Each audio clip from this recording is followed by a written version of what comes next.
Hello, my dear friend. I hope you are doing great. Welcome to my channel. If you have not subscribed it, please subscribe it. Press the bell icon. Hit the like button also. Let's get started. Beginning with the first question of the day. Before starting, I want to reiterate the so many things because I have covered near about the 20 video of the history. If you have not watched, please visit all of that. And friends, I have created playlist of the history questions, political science questions, geography questions, economic questions, art and culture questions. If you have not watched, please visit all of that. That will boost your confidence regarding competitive syllabus, especially for the UPSC and the all state PCS examination. Start करते हैं. ये video Hindi and English में रहेगी. कौन सी the following space युगल दिए हुए हैं उनमें से कौन सा करेक्ट मैच है हमें वो बताना. जैसे newspaper started by voice of India newspaper दादा भाई नारोजी ने स्टार्ट किया था क्या. अमृत बाजार पत्रिका सुरेंद्र नाथ बनर्जी ने. थर्ड है नवजीवन महात्मा गांधी जी ने. द बंगाली श्री श्री कुमार. तो कौन सा श्री श्री कुमार घोष ने किया था. तो कौन सा स्टेटमेंट करेक्ट है आप अपना आंसर मार्क कीजिए. आप साथ के साथ अटैम्प्ट करते रहोगे तो आपके लिए एग्जामिनेशन में बहुत इजी रहेगा. आपको ऐसे ऑकवर्ड फील नहीं होगा और आप बिल्कुल कंपोज्ड रह के पेपर दे पाएंगे. ए है फर्स्ट एंड फोर्थ, बी है सेकंड थर्ड फोर्थ, सी है फर्स्ट सेकंड थर्ड और डी है फर्स्ट एंड थर्ड. तो इसका सॉल्यूशन डी है. फर्स्ट पेयर करेक्ट मैच है. दादा भाई नौरोजी जी ने न्यूज़पेपर वॉइस ऑफ इंडिया 1883 में स्टार्ट किया था बॉम्बे में and later incorporated into the Indian spectre. तो इसमें बाद में स्पेक्टेटर को इनकॉर्पोरेट कर दिया था इंडियन स्पेक्टेटर को. सेकंड स्टेटमेंट इनकरेक्टली मैच है. जो शिशिर कुमार घोष और मोतीलाल घोष जी ने इसलिए स्टार्ट किया था अमृता बाजार पत्रिका एज ए वीकली सप्ताह में एक बार. It was the first edited by the Motilal Ghosh who did not have a formal university education. उनके पास यूनिवर्सिटी कोई एजुकेशन नहीं थी. It had built its readership as a rival to Bengali which was being looked after the Surendranath Banerjee. तो बंगाली जो magazine थी उनके opposite में थे. थर्ड स्टेटमेंट करेक्ट मैच है. नवजीवन was weekly newspaper started by the Mahatma Gandhi इन गुजराती 1919 से 1931 में अहमदाबाद में. फोर्थ स्टेटमेंट इनकरेक्टली मैच है. The Bengali and English newspaper was started by the Surendra Nath Banerjee. और ये पहले भी स्टेटमेंट में आ चुका कि जो पत्रिका थी इसके राइवलरी में थी, इनके अपोजिशन में थे सुरेंद्र नाथ बनर्जी. तो शिशिर कुमार घोष और मोतीलाल घोष ने अमृता बाजार पत्रिका स्टार्ट की थी. इन्होंने ये 1862 से 1931 में की थी. It started the daily newspaper subsequently turn into the weekly one. उसके बाद वीकली बन गया ये बंगाली न्यूज़पेपर. नेक्स्ट क्वेश्चन पे चलते हैं. With reference to the term purple revolution. Purple revolution के बारे में बात की गई है. स्टेट न्यूज़ में था. First statement it refers to the farmers shifting to maize to saffron cultivation. मतलब मक्के से केसर की खेती पे जा रहे थे. इसको बोलते हैं क्या पिंक रिवॉल्यूशन. सेकेंड है it is the result of the initiative taken under the aroma mission. Aroma mission के अंडर ये प्रोजेक्ट है अरोमा मिशन के. थर्ड है it is taking place in the Jammu has led an increase in the income of the farmer. क्या ये जम्मू में पेश किया गया है जिससे इनकम बढ़ी है फार्मर्स की. जो हमारा प्रोजेक्ट था 2022 तक किसान की इनकम डबल करना, क्या उसके अंदर ये क्या कौन सा स्टेटमेंट करेक्ट है आप अपना आंसर मार्क कीजिए. ए है फर्स्ट ओनली, बी है फर्स्ट एंड सेकंड, सी है सेकंड एंड थर्ड और डी है फर्स्ट एंड थर्ड. तो इसका सॉल्यूशन सी है. सी मतलब सेकंड और थर्ड करेक्ट है. Around 500 farmers across villages in the Doda district of the Jammu had their income quadrupled. मतलब 4 गुना कर दिया आफ्टर शिफ्टिंग द मेज टू द लेवेंडर. लेवेंडर मोगरा की खुशबू, जो आपने लेवेंडर की खुशबू सुनी होगी, तो उन्होंने मोगरा पे शिफ्ट कर दिया. फर्स्ट स्टेटमेंट करेक्ट है. Purple revolution refers to the farmer shifting to maize to the lavender cultivation in Doda district of Jammu. Doda. Second statement correct है. It is based on the initiative taken under Aroma Mission of the Council of Scientific Industry CSIR. Council of the Scientific and Industrial Research. तो aroma mission के under ये CSIR ने किया है. The mission is envisaged to bring transformative change in the aroma sector through the desired intervention in the areas of the agricultural processing and product development. For fuelling the growth of the aroma industry. मतलब जो खुशबू से related industry है and rural employment. It will promote the cultivation of the aromatic crops for the essential oil that are in the great demand for the aroma industry and bring in substantial benefit the farmer through the increase in their benefits. तो aroma industry को बढ़ावा देते हैं। डोडो district Jammu and Kashmir में बात है। और purple revolution उनको बोलते हैं कि उन्होंने मैज से मक्का बोने की बजाय अपना लेवेंडर के फूल बो दिए। It is being cultivated across village in Doda district of Jammu had led to increase the income of the farmers. तो किसानों की जो इनकम बढ़ गई है। नेक्स्ट क्वेश्चन पे चलते हैं। Consider the following spares with reference to the terminology used in Indian history their meaning. तो इंडियन हिस्ट्री में ये टर्म यूज़ की गई है, उनका मीनिंग क्या है, सही है या गलत है, आपको ये बताना। दंडक, a method of the pheasant protest again official. दंडक बोलते थे क्या इसको, किसान अगर अंग्रेजों के खिलाफ प्रोटेस्ट करते थे। गिराज, शिफ्टिंग कल्टीवेशन को बोलते थे। उतर, फोर्स लेबर को। Podu, dues collected as a mark of the shared sovereignty. तो जो ड्यूज थे उनको कलेक्ट करना शेयर सोवरेनिटी के उस पर। तो कौन सा करेक्ट मैच है, आप अपना आंसर मार्क कीजिए। ए है फर्स्ट एंड थर्ड, बी है फर्स्ट एंड फोर्थ, सी है सेकंड एंड थर्ड और डी है सेकंड एंड फोर्थ। तो इसका सॉल्यूशन ए है फर्स्ट पेयर करेक्टली मैच है। दंडक क्या होता था, method of protest following by the peasant in the Tehri Garhwal principal state. The old tradition involved protesting against tyranny of the official and appealing for the justice to the sovereign। मतलब जो tyranny फैलाते थे official, वो मारते पीटते थे आदमी को, उसके खिलाफ जो तहरी गढ़वाल के किसानों ने प्रोटेस्ट किया उसको दंडक बोलते हैं, मतलब दंड देने के लिए। सेकेंड स्टेटमेंट इनकरेक्ट मैच है। Gira, Gira are the customary dues collected by the Bhils. जो भील्स जाति के ट्राइबल्स थे central from the village in the Khandesh plain. वो भील्स जाति के लोग खंदेश प्लेन के आदमियों से कुछ रुपए इकट्ठे करते थे। This dues were the collected as a mark of the shared sovereignty. The Bhils under the pressure of the British stopped collecting. British ने प्रेशराइज किया, स्टॉप कर दिया उन्होंने, गिरोज ने लेना पैसा उनसे। 1840 में institute they started getting paid directly by the British losing claims to the forest in the process. उनको डायरेक्ट अंग्रेज पैसा देने के लिए भील जाति को। Third statement correctly match the system of the उतार और the force labour are prevalent in the British administration territory of the Kumaon. Here the protest of the peasants were directly against the British. The peasant resisted the system of the उतार और force labour. तो किसानों ने इसको protest किया force labour के खिलाफ, तो उसको उतार बोलते हैं। और फर्स्ट था दंडक बोलते थे जो किसानों ने प्रोटेस्ट किया। सेकंड था गिराज, जो मान लो उनके ड्यूज बनते थे, भील जाति के आदमी इकट्ठा करते थे। फोर्थ स्टेटमेंट इनकरेक्ट मैच है। पोडू और झूम, शिफ्टिंग कल्टीवेशन बोलते हैं पोडू, एक जगह से दूसरी जगह खेती करना इसका ही।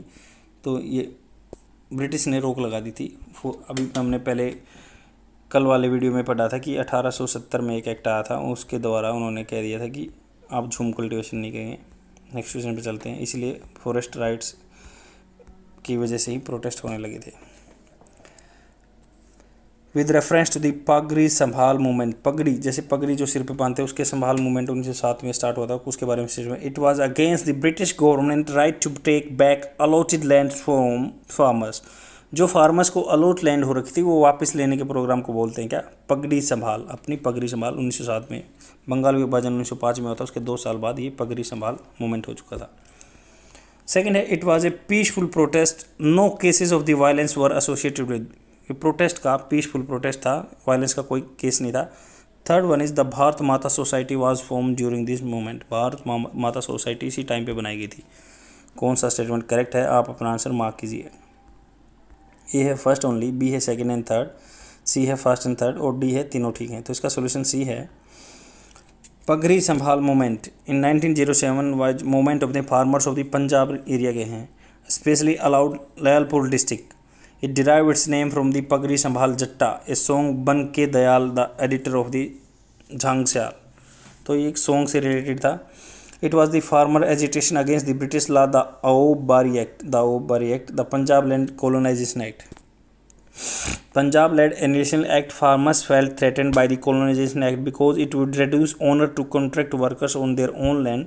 The acts also gave the British government the right to take back allotted land with the farmers in the even touch in the tree is filled without permission। तो उसकी परमिशन के बिना वो टच भी नहीं कर सकते थे ज़मीन को, तो उसने प्रोटेस्ट स्टार्ट कर दिया पगड़ी संभाल, और ये गाने से मोटिवेट हो गए किया था उन्होंने।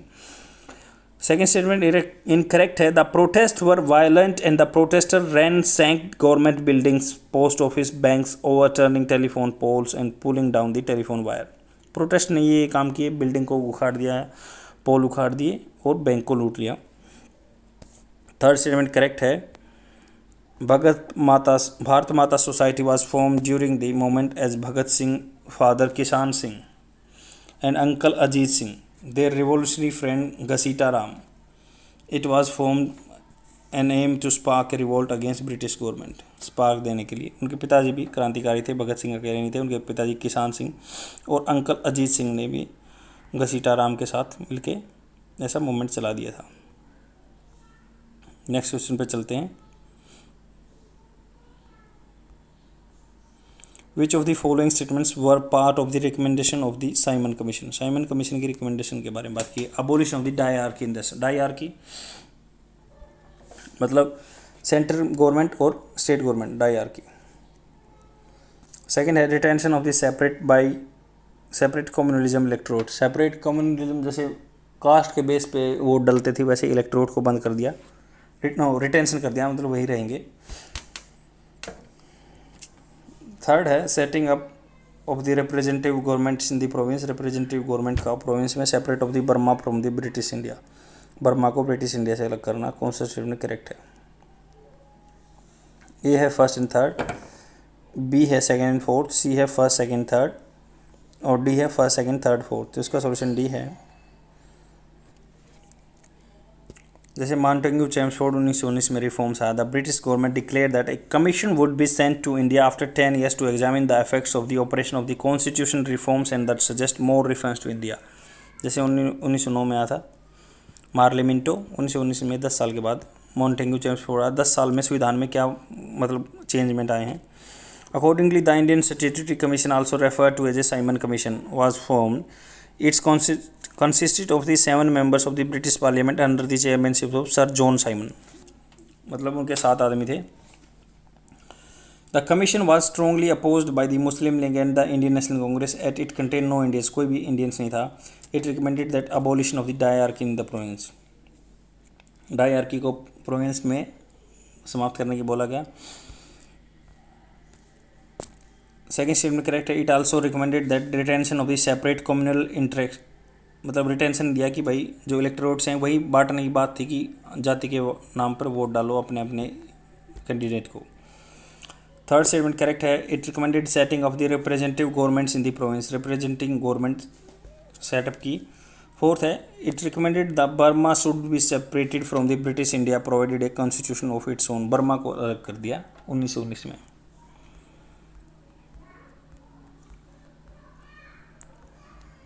ये क्वेश्चन है with reference to the Dickie Bird plan for India's independence. Dickie Bird plan के बारे में बात की गई है। कौन सा स्टेटमेंट करेक्ट है? It was prepared by a committee of the general sir Hastings Ismay and Lord Mountbatten. तो हेस्टिंग्स इसमें। सेकेंड है it provided the right of the self determination to province and the sub province. तो इन्होंने provide किया self determination का प्रांत को, sub province को। Jawaharlal Nehru was in the favour of this plan to negate the idea of partition of India. Partition of India के negate करने के लिए, नेगोशिएट करने के लिए, मना करने के लिए नेगेटिव। तो कौन सा स्टेटमेंट करेक्ट है? आप अपना आंसर मार्क कीजिए। ए है फर्स्ट ओनली, बी है फर्स्ट एंड सेकंड, सी है सेकंड एंड थर्ड और डी है फर्स्ट सेकंड एंड थर्ड। इसका सेकंड बी सॉल्यूशन करेक्ट है। जैसे लॉर्ड माउंटबेटन के बारे में जानते हैं कि 1947 में उन्होंने ही हमारा 2 नेशन थ्योरी पे जो भी काम किया था। Lord Mountbatten was assigned the task of speedy transfer of power by the British parliament Clement Attlee.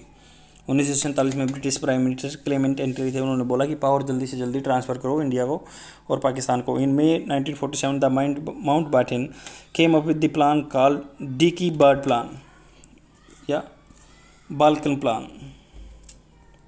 First statement correct है। It was committee of the general sir Hastings Ismay and sir George Abell Lord Mountbatten. 3 आदमी थे, Hastings Ismay and sir George Abell और Lord Mountbatten. It was presented to the assembly of the provincial governor in Delhi 15 to 16 1947 by Hastings Ismay. Hence this plan was called the Ismay plan. Second statement correct है। It propose to hand over the powers to the province and sub-provinces which would be free to join one or more group constituent assembly on the basis of the self-determination। तो उन्होंने किया कि province को, प्रांतों को और सब province को जो free to join and more group constituent assembly on the basis of self determination, उनको पावर दी कि भाई आप कॉन्स्टिट्यूएंट असेंबली को ज्वाइन कर सकते हो। जवाहरलाल नेहरू की थर्ड स्टेटमेंट इनकरेक्ट है। Jawaharlal Nehru vehemently opposed the plan, saying it would lead balkanization in the country. He rejected this proposal on the grounds that instead of producing any sense of certainty, security and stability, they would encourage disruptive tendency everywhere, chaos and weakness। उन्होंने बोला कि इससे तो weakness हो जाएगी, balkanisation हो जाएगा, सभी आदमी यूनाइटेड में रहेंगे नहीं, अलग अलग बटने लगेंगे। तो उन्होंने इसका अपोज किया था नेहरू जी ने, लॉर्ड माउंटन बेंटन के प्लान के, या इसमें प्लान भी बोलते हैं, उनमें एक इसमें नाम भी था। नेक्स्ट क्वेश्चन पे चलते हैं। With reference to the Indian National Congress which of the following statements is और आर करेक्ट। फर्स्ट है, Indian National Congress had a British committee in London. Indian National Congress की एक ब्रिटिश कमेटी थी लंदन में। सेकंड है, Gandhi ji resigned from the membership of the Congress in 1934 to focus on the social work. Gandhi ji ने resign कर दिया था 1934 में सोशल वर्क करने के लिए कांग्रेस की मेंबरशिप से। थर्ड है, the Congress Socialist Party was formed breaking away off Indian Congress. जो कांग्रेस सोशलिस्ट पार्टी थी बनाई गई थी इंडियन नेशनल कांग्रेस से अलग हो गई। पहले भी मैंने कवर किया हुआ है, इस क्वेश्चन का आप आंसर मार्क कीजिए। ए है फर्स्ट एंड सेकंड, बी है फर्स्ट और सी है थर्ड ओनली और डी है सेकंड एंड थर्ड। तो इसका ए सॉल्यूशन करेक्ट है। The Indian National Congress had a British committee based in the London, acted as a lobby group in the Britain, which was founded in 1889। 1889 में ये बनाएगी। Dada Bhai Nauroji, when he was a member of the parliament in London, attended this group meetings and was associated with their parliamentary pressure groups। तो उनके साथ Gandhi ji, second statement correct है, गांधी जी had resigned from the membership of the Indian National Congress in 1934 to devoted himself mainly to the constructive program, but continued to be consulted by the leaders of the Congress. He travelled through India teaching ahimsa and the demanding eradication of the untouchability। Third statement incorrect है। The Congress Socialist Party was founded in 1934 as a left-wing group within the Indian National Congress, breaking away in not अलग नहीं, इसमें ही था faction था। It constituted defined the members who were required to members Indian National Congress। तो उन्होंने क्या किया, Indian National Congress के लिए डिफाइन किया कि कौन कौन से इंडियन नेशनल कांग्रेस में उसी फैक्शन में आ जाएंगे, सोशलिस्ट वाले, सोशल रिफॉर्म्स वाले। 1890 में British committee in London began publish India as a free monthly journal summarising Indian news for the British press and politician. India became a weekly subscribe journal. तो 1890 में Indian ने तो publish किया India a free monthly journal भी publish करने के लिए। Next question पे चलते हैं। With reference to the Munda Ulgulan, जो consider the following statement. Munda Ulgulan मतलब मुंडा अपराइजिंग के बारे में बात की गई है। 1899 1900 के बीच में हुआ था। फर्स्ट है, it involve tribals from the छोटा Nagpur region. It aim to destroy British Raj and establish a Munda Raj in its place. Munda एक जाति का नाम है ट्राइबल का। It strictly distance itself from the religious matter से दूर रखा। कौन सा स्टेटमेंट करेक्ट है? आप अपना आंसर मार्क कीजिए। ए है फर्स्ट ओनली, बी है थर्ड ओनली, सी है फर्स्ट एंड सेकंड और डी है सेकंड एंड थर्ड। तो इसका सॉल्यूशन सी है। मुंडा उलगुलान 1899 से 1900 में और Munda rebellion was under the guidance of the charismatic leader Birsa Munda. First incorrect है। Under the government the tribal peasant from the region of the छोटा Nagpur were mobilised by the Birsa Munda. Second statement correct है। One of the important feature of this movement was the greater awareness of the Munda on the political realities of the colonial state. The aim of the movement was not merely driving out the dikus जो बोलते हैं जमींदार को, but to destroy British raj, establish a Munda raj भी बनाना था उन्हें। Third statement correct है। Birsa Munda mobilise the tribal by promising to protect them apocalyptic disaster. विनाश करने वाले डिजास्टर से बचाने के लिए था। He was rumoured to have a occult power of the healing disease and turning British to the water etc. He took tribals pilgrimage of the Munda holy lands and taking about a golden pass Satjug that was gone as a dark Kaljug as has befallen। तो सतयुग से कलयुग में आया। जो हालसुग churches and temples were attacked, thus the movement was against the Dikus but it did not distance itself from the religious matters में involve रहे। दिकूज के लिए था ये, जमींदारों के लिए। मुंडा अपराइजिंग, और बिरसा मुंडा मेन आदमी थे यहाँ पे। नेक्स्ट क्वेश्चन पे चलते हैं। With reference to the Nehru report which of the following statements, universal adult franchise Nehru report के बारे में है ये। और सेकंड है separate electorate for Muslim. Adult franchise जो होता है कि आप वोट डालने का अधिकार, अडल्ट फ्रेंचाइज बोलते हैं। Federal form of the government with residential power in the hands of the province. Fourth है creation of the province in on linguistic basic, प्रांतों को भाषा के बेस पे। कौन सा स्टेटमेंट करेक्ट है, आप अपना आंसर मार्क कीजिए। ए है फर्स्ट एंड फोर्थ, बी है फर्स्ट एंड सेकंड, सी है थर्ड एंड फोर्थ, और डी है फर्स्ट सेकंड थर्ड फोर्थ। इसका सॉल्यूशन ए है। नेहरू रिपोर्ट 1928 में आई थी। Was a report by the committee headed by the Pandit Motilal Nehru. This committee was created when Birkenhead, Secretary of the India, asked the Indian leaders to draft a constitution for the country. Its first statement correct है। It recommended 19 fundamental rights including right to vote and men, women 21 year of age unless disqualified, मतलब right to franchise वही है। Second statement incorrect है। It did not recommend separate electorate for any community, however did provide a reservation for minority seat। Reservation किया, separate electorate नहीं था, vote सभी डालेंगे। 3 reservation for the Muslim के लिए, वुमेन के लिए, माइनॉरिटी के लिए, but not in Bengal and Punjab. Bengal and Punjab में नहीं दिया। Similarity provide reservation for the north Muslim in the North West Frontier Province, जो असम का area North West Frontier Province बोलते थे, वहाँ दिया। Third statement, it recommended a federal form of the government with residential power in the hands of the centre. Centre के हाथ में power दी, residential जो बचे हुए हैं, जैसे आज तक जो चल रहा है। फोर्थ करेक्ट है। It mentioned that province would be created along with the linguistic line. प्रांतों को लैंग्वेज के बेस पे उन्होंने कहा कि बना सकते हैं 1928 में नेहरू रिपोर्ट में, हालांकि अभी ऐसा कुछ नहीं है। नेक्स्ट क्वेश्चन पे चलते हैं। With reference to the Punjab land alienation act 1900 consider the following statement. First है, it was passed to check the growing indebtedness of the peasant, कितना कर्जा हो गया आदमियों पे। सेकंड है, it forbade the selling of the land by a member of an agriculture tribe, मना करता है सेलिंग ऑफ लैंड को ट्राइब के द्वारा, एग्रीकल्चर ट्राइब के द्वारा। The bill was supported by the Indian National Congress in the Lucknow session 1819। कौन सा स्टेटमेंट करेक्ट है? ए है फर्स्ट ओनली, बी है फर्स्ट एंड सेकंड, सी है थर्ड ओनली, और डी है तीनों ठीक है। इसका सॉल्यूशन ए है। फर्स्ट स्टेटमेंट करेक्ट है। Punjab land alienation Act of 1900 was passed by the government to check the growing indebtedness of the peasant by the end of the 19th century. The British Indian government faced the problem of growing indebtedness of the peasant and the transfer of the land to urban moneylenders. The British feared that it would lead peasants to rebellion, hence passed this act. Second statement incorrect है। It did not forbid the selling of the land by a member to an agricultural tribe. It only stipulated that a member of an agricultural tribe could transfer the property of his land only to another member of an agricultural tribe. Thus it's created a distinction between the agricultural tribe and non-agricultural tribe, मतलब वो transfer कर सकता है, बेचने का कोई रोक नहीं लगाया। थर्ड स्टेटमेंट इनकरेक्ट है। The bill was opposed by the Congress in the Lucknow session in 1819. It disapproved the bill mainly upon the grounds that it did not cure the existing evils of the indebtedness. वो कर्जे की जो main problem थी उसको हटाने इसका, ये हिंदी में आपका आंसर प्रोवाइड किया हुआ है। That is all for today. I will come tomorrow, and please share my video among your friends so that they can get benefited within the free amount, because whatever I am providing here, that is the totally paid content, and it can be very propitious for your upcoming examination. Okay friends, bye.